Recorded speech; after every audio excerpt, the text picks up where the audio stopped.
வணக்கம். என் பெயர் காயத்ரி. இது என் உண்மையான பெயர்தான். எனக்கு வயது 27. எங்கள் ஊர் சென்னை. இப்போது வேலை பார்த்து கொண்டிருக்கிறேன். நான் பள்ளியிலிருந்து கல்லூரி வரை மிகவும் சந்தோஷமாக என் வாழ்வை வாழ்ந்தேன். எதிர்பாராமல் நடந்த ஒரு சம்பவம் தான் இது. நான் கற்பனை செய்தோ மற்றவருக்கு நடந்ததை கேட்டு எழுதவோ இல்லை, எனக்கு நடந்த அனுபவத்தை மட்டும் சொல்லிவிட்டு விடுவேன். என்னுடைய அனுபவத்தையும் எழுத வேண்டும் என்று எனக்கு ஒரு ஆசை வந்துவிட்டது. அதனால தான் இந்த தளத்தை பற்றி என் தோழி ஒருத்தி சொன்னது பிறகுதான் நான் இங்கே வந்து கதைகளை படிக்க ஆரம்பித்தேன். ஆனால் இப்போதான் அடிக்கடி நானே வந்து படித்து கொண்டிருக்கிறேன். அதனால்தான் என்னுடைய அனுபவத்தை பகிர எழுதியிருக்கிறேன். நான் மிகவும் சரியான உடல்வாகில்தான் இருப்பேன். நான் முதலில் இதை பற்றி தெரிந்தது என்னுடைய 10ஆம் வகுப்பில். என்னுடைய பள்ளி ஒரு பெண்கள் மட்டும் படிக்கும் பள்ளி. கல்லூரி வரை அப்படித்தான்.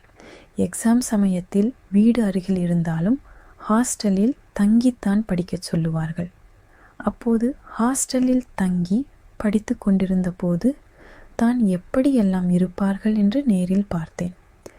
எனக்கு தற்காலிகமாக ஒரு ரூம் கொடுத்திருந்தார்கள். ஒரு நாள் இரவு படித்து முடிச்சிட்டு ரூம் இருக்கு சென்று லைட் ஆன் பண்ணேன். எனக்கு முதலில் அதை பார்த்து மிகவும் பயந்து விட்டேன். அதன் பிறகு நானும் அப்படியாகவே மாறிவிட்டேன். நான் காலையில் கவும்பி வெளியே செல்லும்போது எல்லாம் என் ஏரியாவில் உள்ள ஆண்கள் கூட்டம், பசங்க, டீம் ஆங்கிள்ஸ், காங் என நான் வரும் நேரத்தில் என்னை கண்ணிலே பார்த்து கொண்டுதான் இருப்பார்கள். எதுக்கு பேசுகிறோம் என்றே தெரியாமல் காரணத்தை உருவாக்கி பல ஆண்கள் வந்து என்னிடம் பேச வருவார்கள். நான் அதையெல்லாம் கண்டுகொள்வதில்லை. மளிகை கடை, பஸ் டிரைவர் அண்ட் கண்டக்டர், என் கல்லூரி ஆசிரியர்கள் என என் அன்றாடம் வாழ்வில் அவர்களிடம் பேசித்தான் ஆக வேண்டும் என்பதால் நானும் சற்று அவர்களிடம் பேசுவேன். அப்போதுதான் கண்டக்டர் எனக்கு சீட் போட்டு வைப்பார். அப்படி நிறைய விஷயங்கள் உண்டு. எனக்கு சரியாக சொல்ல வந்ததை சொல்ல முடியவில்லை. மன்னிக்கவும். என் முதல் பாகம் என்பதால் தவறு இருந்தால் என்னை மன்னிக்கவும். நான் ஒரு விரும்பி என்பது உங்களுக்கு சொல்லிவிட்டேன். ஆனால் இந்த அனுபவம் நடந்தது ஒரு ஆணுடன். அந்த சம்பவம் நடந்து 7 மாதங்கள் ஆகிறது. நான் ஐடியில் ஒரு நல்ல வேலையில் இருக்கிறேன். மாத சம்பளம் 20,000. அவையெல்லாம் கொஞ்ச நாட்களில் தான் நடந்தது. ஆனால் இதற்கு முன்னால் எங்களின் குடும்ப நிலைமை மிகவும் மோசமாக இருந்தது. நான் கல்லூரியில் படிப்பை முடிக்கும் சமயத்தில் என் அப்பாவிற்கு ஒரு விபத்து நடந்தது, கை இல்லாத அளவிற்கு. அதன் பிறகு எங்கள் குடும்பம் மிகவும் பண கஷ்டத்தில்தான் ஓடியது.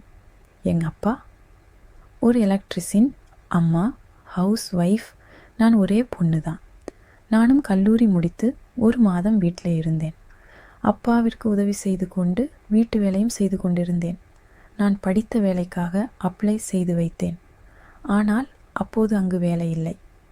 வரும்போது கண்டிப்பாக நீங்கள் சேர்ந்து கொள்ளலாம் என சொன்னார்கள். நானும் அதற்காக காத்து கொண்டிருந்தேன். அடுத்த 1 மாதம் மளிகை சாமானிற்கு கூட கஷ்டம் வரும் அளவிற்கு எங்கள் குடும்பம் சென்றது. இதற்கு மேல் வீட்டில் இருந்தால் ஒன்றும் வேலைக்காகாது. அந்த வேலை வரும் வரை நான் இங்கு ஏதாவது கடைகளில் கிடைக்கும் வேலையை செய்யலாம் என முடிவு செய்தேன். முதலில் வீட்டில் வேண்டாம் என்று சொன்னார்கள்.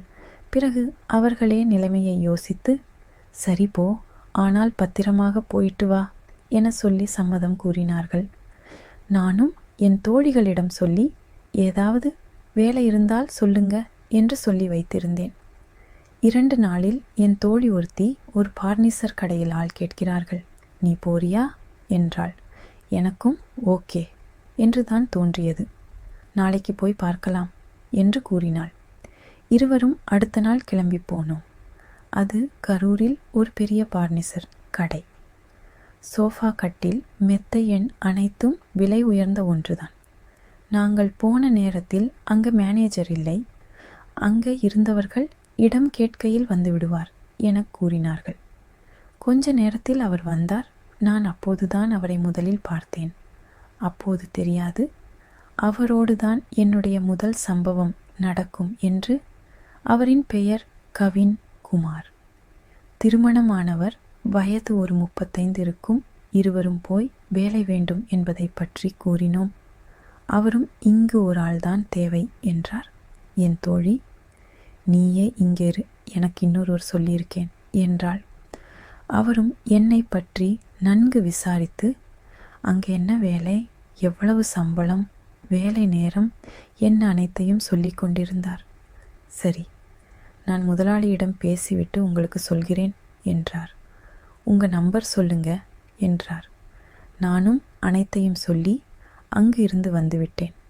2 நாட்களில் அவரிடமிருந்து கொள் வந்தது. போனக்கே சொல்லிட்டாரு, நீங்கள் நாளையிலிருந்து வாங்க என்றார். சம்பளம் 12,000 என்று கூறினார்.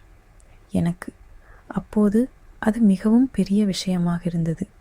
நானும் ஆர்வத்துடன் வேலைக்கு போக ஆரம்பித்தேன். நான் சூடித்தான் போட்டு செல்வேன். நான் வேலையில் இருக்கும்போது எல்லாம் என்னை என மேனேஜர் கடைக்கு வந்து செல்பவர்களும் முறைத்து பார்ப்பார்கள். எனக்கும் அது தெரிந்தது, ஆனால் கண்டுகொள்ள மாட்டேன். பெண்களுக்கு அது பிடிக்கும், அதனால் அது எனக்கும் ஒரு ஜாலியாகத்தான் இருந்தது. ஆனால் என் மேனேஜர் அதையும் தாண்டி வேலை சமயத்தில் அப்பப்போ சின்ன சின்ன வேலைகள் எல்லாம் செய்ய ஆரம்பித்தார். நானும் அதை பெரிதாக எடுத்துக்கொள்ளவில்லை. யதார்த்தமாக நடக்கிறது என விட்டு விடுவேன். ஆனால் அவரின் சில்மிஷம் நின்றது போலவே இல்லை. போக போக வாரத்தில் ஒரு நாள் மட்டும் சாரிதான் வரவேண்டும் என்று கூறினார். நானும் செல்வேன். நான் சேலை அணிந்த நான் மட்டும் ஒரு வீப் கஸ்டமர் வருவார்கள். அப்போது என்னை பக்கத்தில் நிற்க வைத்து கொண்டு மீட்டிங்